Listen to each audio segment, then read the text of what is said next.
Mr. Nowrasteh, I assume that when you say you'd like a future with more Americans, that includes Jocelyn Ungary. Do you know Jocelyn Ungary? Have you talked to her mother, Alexis?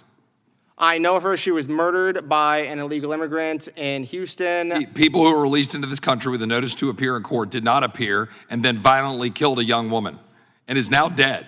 And her mother lost her. And she's one of dozens, hundreds, thousands of examples of Americans who are dead because of policies that were advocated for by the Biden administration and people parading around as libertarians. Ms. Vaughn. Parading around as libertarians? What does that mean? Ms. Vaughn. It means exactly what it means, Mr. Nowrasteh. It's my time, not yours. That's a personal offense. It is my time, not yours. I don't have any time to listen to libertarian claptrap. I know you don't have any time to listen. That is killing Americans, because that's what you're doing, and you're hiding behind killing a brand Americans? that is resulting in the death of Americans. That's a heck of a thing to say to somebody, sir. That is totally false, and I take exception to that. It's true, and everybody in America knows it. I have not killed anybody, sir, and that is really exceptional. Ms. Vaughn, but you go talk to Alex Nowrasteh and talk about her daughter no longer being with us. Beneath you as an individual to say that to somebody, Ms. sir. Vaughn. A recent Judiciary Committee hearing regarding immigration in the visa process devolved into the typical demonization of the entire immigrant community and weaponization of victims of violent crimes, all to justify the Republican Party's white nativist anti-immigration policy platform. Thankfully, we have someone like Jamie Raskin to stand up to the bigotry being spewed by the right wing. President Trump and Stephen Miller's ambition to deport 12 million people from the country has been a terrible failure on its own terms, but even in its failure, it has turned our society upside down. It has terrorized both citizens and non-citizens, destabilized and divided our communities, wrecked small businesses who've lost their workers, and trashed our Constitution for everybody. It's gotten so bad that Donald Trump even seems to have recognized that his policies don't fit reality. 2 weeks ago, he gave the game away by acknowledging that hundreds of thousands of undocumented aliens working on the farms and in the fields are, quote, good longtime workers, and that he'd been lobbied both by his agriculture secretary and by large agricultural interests to stop the ICE raids on farms as they are spreading panic and keeping a majority of the workforce from showing up at work. So he decided he would stop enforcing the mass dragnet ICE raids there and invoke the same logic for the restaurant sector, also heavily dependent on undocumented people. Of course, it would apply equally then to the construction sector, landscaping and gardening, nursing, you name it.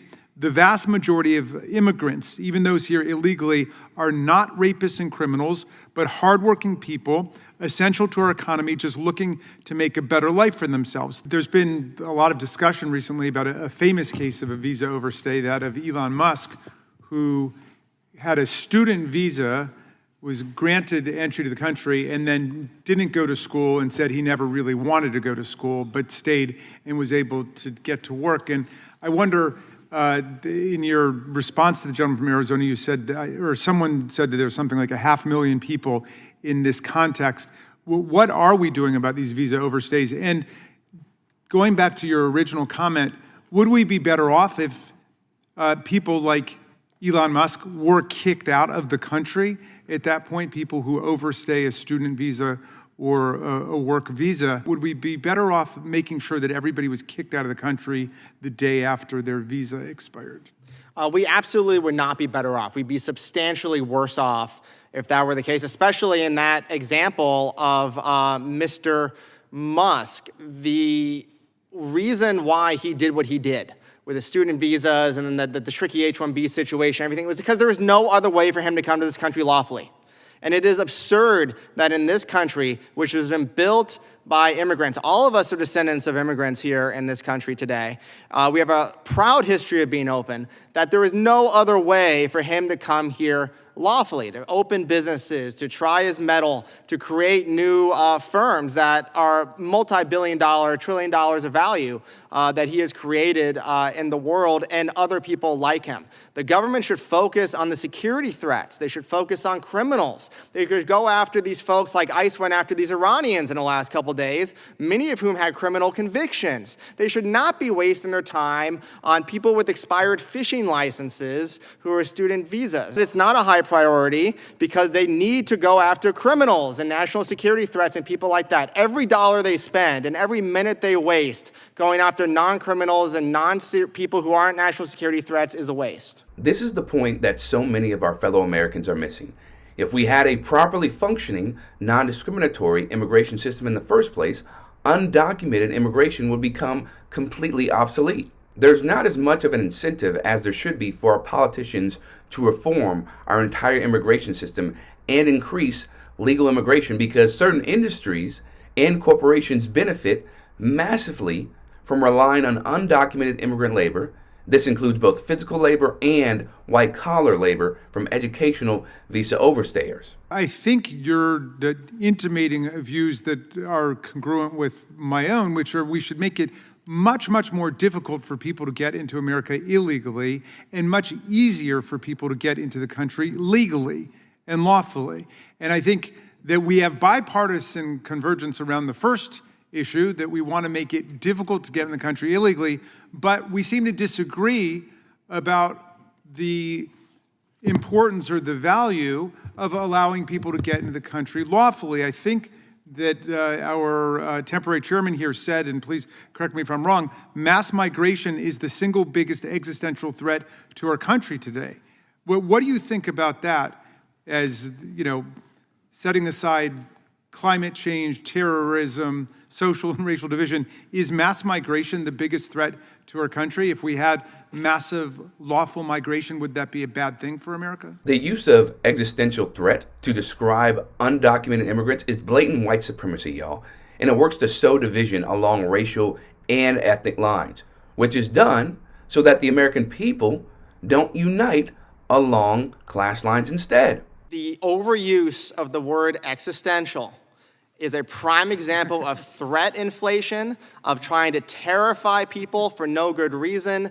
The idea that the existence of the United States is threatened by immigration is absurd. It is just the opposite. The future of the United States is guaranteed and enhanced by immigration to this country. It is what will guarantee the growth. If there was no immigration, for instance, starting right now, the population of this country will start to shrink in the mid-2040s.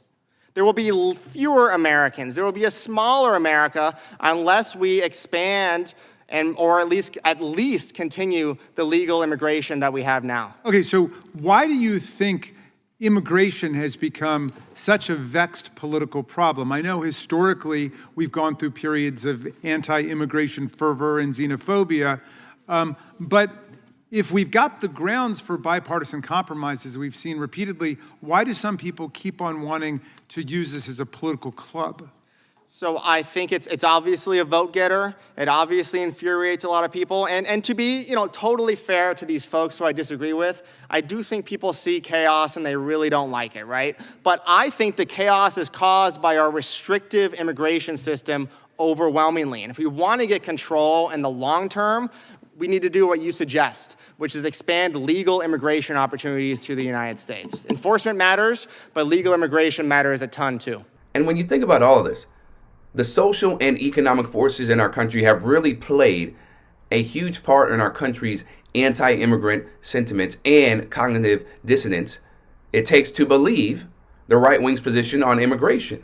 Because there is this notion that black and brown immigrants, right, that are coming from overseas, coming from different countries, that they are inferior to white people. They are inferior to American citizens, but particularly white people, white American citizens, and also that they don't deserve a whole lot of money because a lot of these immigrants are getting paid pennies when it comes to their labor. They are being exploited, as we already have highlighted. And so when you look at how they use or how they view immigrants, whether undocumented or documented, who come over, it is dehumanizing, right?